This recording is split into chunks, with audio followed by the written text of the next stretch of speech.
Well, welcome everyone, and thanks for joining us for our self-development speaker series. We are joined today by Natalia, who is a career development and program coordinator at San Diego State University. She has an MS in social work and a BA in psychology. And through her ability to synthesize information clearly, she empowers and coaches students and alumni who want to advance their professional development. In her free time, Natalia also enjoys international travel, camping, and walking her dog. So we welcome her today, and we're excited to have you. Thank you so much, Natalia, for joining us.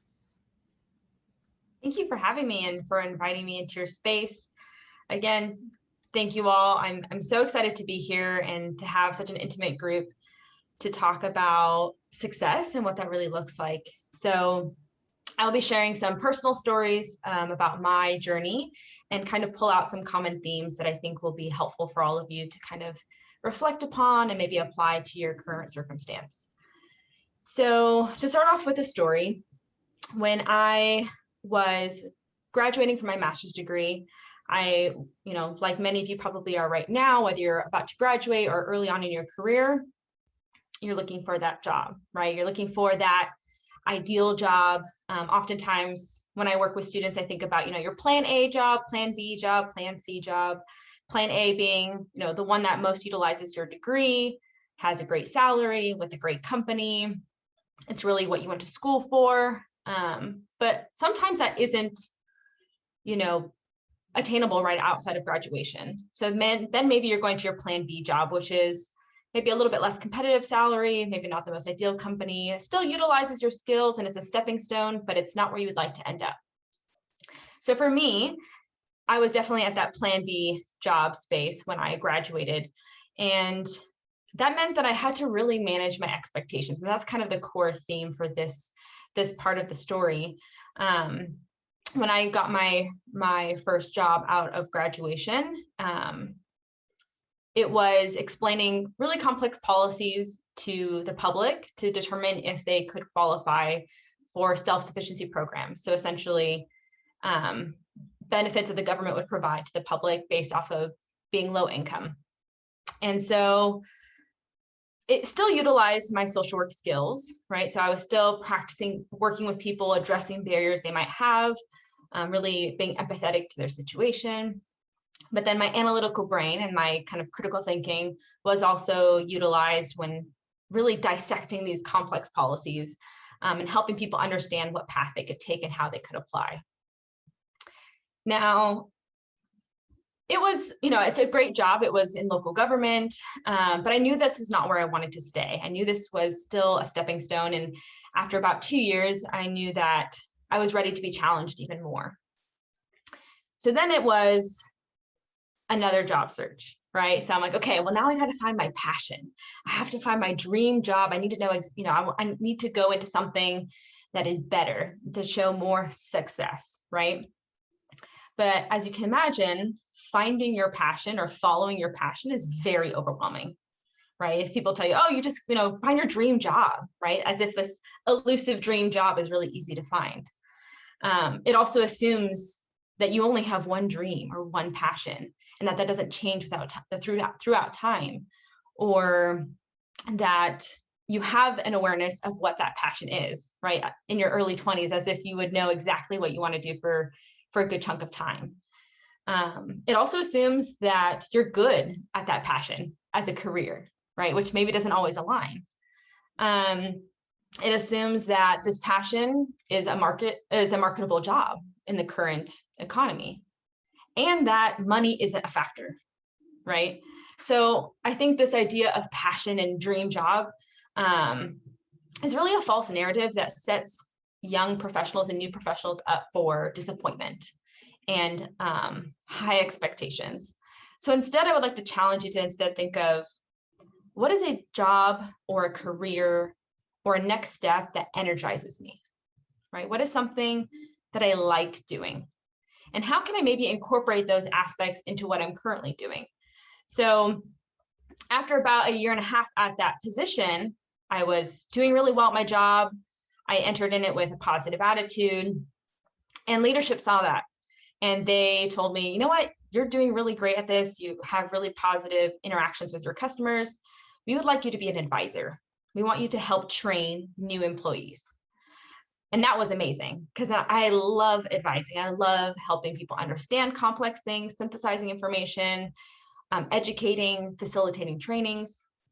And so I started to have more fulfillment in my job, right? It wasn't part of my capital J job description, right? Which was being an eligibility worker.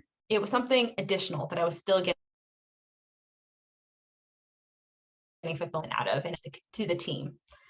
And then another passion that I have is health and wellness.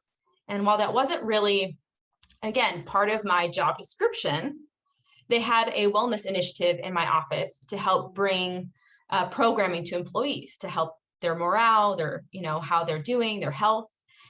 And so I got elected at first to be a treasurer, and then I ended up becoming the president of the initiative. And I did mental health awareness trainings. I did nutrition classes and food classes. We did fitness classes. Again, it was something that added value to my experience being at work, 8 hours a day, 5 days a week, every single week of the year. Even though it was outside of that capital J job. So those were things that I was good at doing. I liked to do. It helped me build additional skills, right? Like being a treasurer, you have to be pretty savvy with Excel and understand how to manage a budget and also be very transparent with your board. So these were skill sets that I was building. And when you think about skills and strengths and things that you like doing, things that invigorate you versus I have to find this dream job or passion, it can really help you as you develop next steps. So as I was applying for jobs to transition outside of this work, I kind of reverted back to, okay, well, what is the title of what I need to do? What's the job? Like, what is that thing that I would enjoy doing? I like a lot of things. I know I can do a lot of different things, and my degree kind of points me in a certain industry, but what is that called? Right. And I think I get this from students a lot where they said, I don't know what the title is of what I need to look up. I'm having a really hard time finding that job. And so I realized in reflecting on my experiences, both, graduating and getting that first job and then transitioning to where I am now, is that it matters less the job title, and it matters more the job description. Because I realized that I really enjoy advising. I really enjoy educating, facilitating conversations, thinking outside the box. And if I focus on those skills and abilities, I can work anywhere, right? If you think about your top strengths, right, and make a mental note of what that is, what you like doing, what energizes you, think about all the different places you could do that, right? Advising, facilitating, training, educating. I can do that for-profit, nonprofit. I could do that in government. I can do that in local communities. I can do that in higher education. I can do that anywhere, right? The subject, often we get so focused on what is the subject of our passion, right? Which we might have many, and trying to find a job from that subject instead of the skills that you utilize to be effective at your job.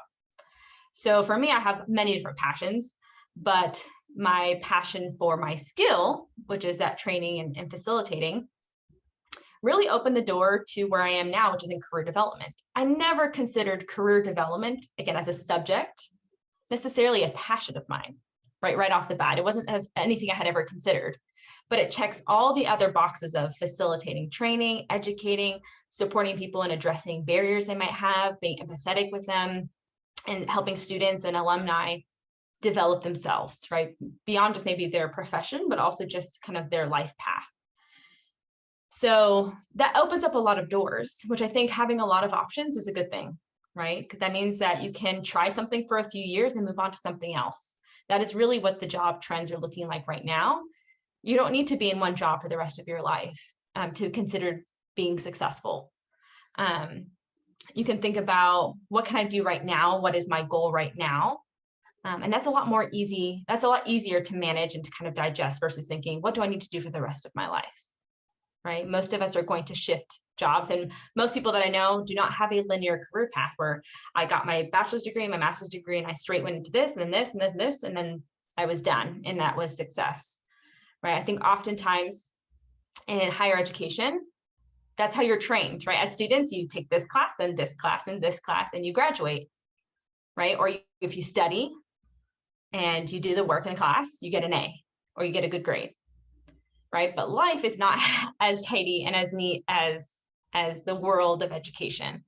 And so it's okay to take time to reflect and think about how that might transition for you. The next kind of theme I want to talk about outside of managing the expectations is about your skills and how you show up.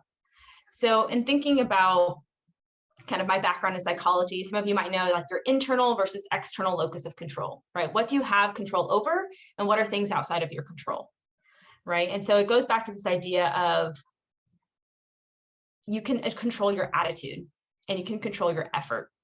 You cannot control what people think about you, but you can control how you show up in that space. Had I shown up to that first job and been like, this is not what I wanted, this is not utilizing exactly the skills I wanted, and put minimal effort, I wouldn't have been afforded all those other opportunities to help advance myself and help me create a really strong network of people who would vouch for me in any other advancement I wanted to take. So it's also this idea of being interested versus interesting. I think a lot of young professionals are really focused on, I want to be interesting. I want people to find me interesting. I want people to be interested in meeting with me. We can't control that, but you can control being interested in others, being inquisitive and curious with others. How did you find that career path? How did you get into working and creating an ed tech company? How did you manage this financial firm? How did you start this company? Who did you partner with? What books did you read, right? Who was in your network? And those are questions that show that you're interested and will make people more willing to discuss and talk about their career path and be impressed by your level of interest, right? So when thinking about, these transferable skills, or oftentimes we call them your human skills, right? Often it's a dichotomy of your technical or hard skills, and then these transferable, or sometimes called these soft skills. Now, soft skills, or I don't like calling them soft skills because they're really important and often mistaken for things that are not as critical. But think of your human skills or transferable skills as your EQ, right? Your emotional intelligence or emotional quotient, and your technical skills as your IQ, right? IQ cannot shift that much, right? If at all. Your EQ can be developed over time. And studies have actually shown that your EQ is a higher predictor of success than your IQ. Your ability to work with others well will help you long-term. Again, that's your communication skills, critical thinking, problem solving, working in a team, leadership. And these are actually skills that employers are looking for on your resume, right? 81% of employers are looking for teamwork on your resume. And this is according to NACE, which is the National Association for Colleges and Employers. They conducted a survey recently to find out how has this pandemic really shifted what they're looking for. And 79% are looking for problem solving, 76% are looking for analytical skills, and 73% are looking for communication skills. Those are the top skills. If you notice, none of those have to do with your major, right? They're not a subject. They're not a technical skill, because technology is constantly shifting. You're going to have to learn that anyways, and they will probably train you in that specific technology or platform that they utilize. But if you are willing to learn, flexible, work in a team, you can manage anything. They can teach you anything. If you show up, if you're dedicated. If anything, what I tell young professionals or new professionals is just give 100%. No matter where you are, give 100%, because that's what you have control over. There are always going to be aspects of your job that you don't love, and that's why you get paid for your job, right? I heard that the other day and I was like, oh, that is so smart, right? There are always going to be aspects of your job that you don't like, and that's why you get paid, right? Because your passions you could do no matter what. You can volunteer, you can do all these things, and you can opt to not do the things that you don't like. But at a job, there's going to be the nitty-gritty things that you'll have to do that are maybe not so fun. And that's why we're compensated. So overall, I think shifting from what you know to how you act is a really important shift in how we think about success and how we show up in spaces and how we manage expectations, right? We can control how we decide to interpret experiences, right? So when I showed up at that first job, you know, I didn't focus on what I didn't like, I focused on what I could build off of. And then when I transitioned again into my current role in career development, I didn't focus on, well, this isn't a subject passion of mine. I realized this is a skill passion of mine that I want to build. So the couple things to take away from my talk today is, again, managing those expectations and redefining success for yourself. I think all of you had such wonderful answers for what success looks like, right? And that can shift and change. Your goals can change throughout time. I promise you they will, actually. That's one thing that you can be guaranteed, is that your goals and your path will shift over time depending on what your priorities are.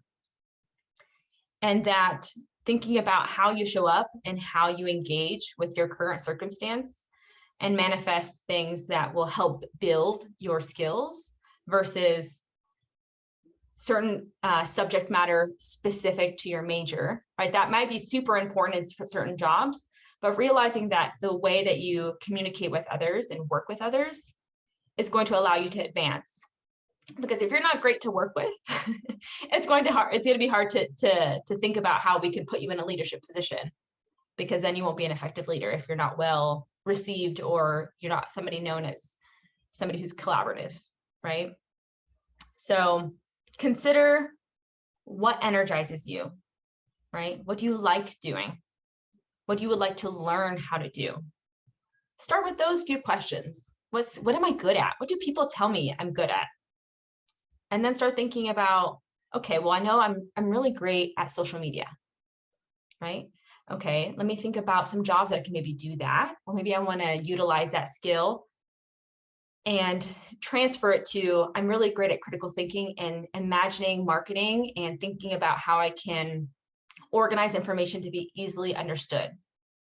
Again, social media does that, but you can also use that skill anywhere. You could use that in career development. You could use that in finance. You can use that in nonprofits. You can utilize that really anywhere. So dissecting out those skills and those abilities and where you have room for growth is where that success is really going to build from, outside of this pressure of, I need to find that dream job. I need to find my career forever. Start in those bite-sized pieces as you move forward. So I'm ready for Q&A or any other kind of ideas that you all might have to pose to me. But thank you all for letting me be here.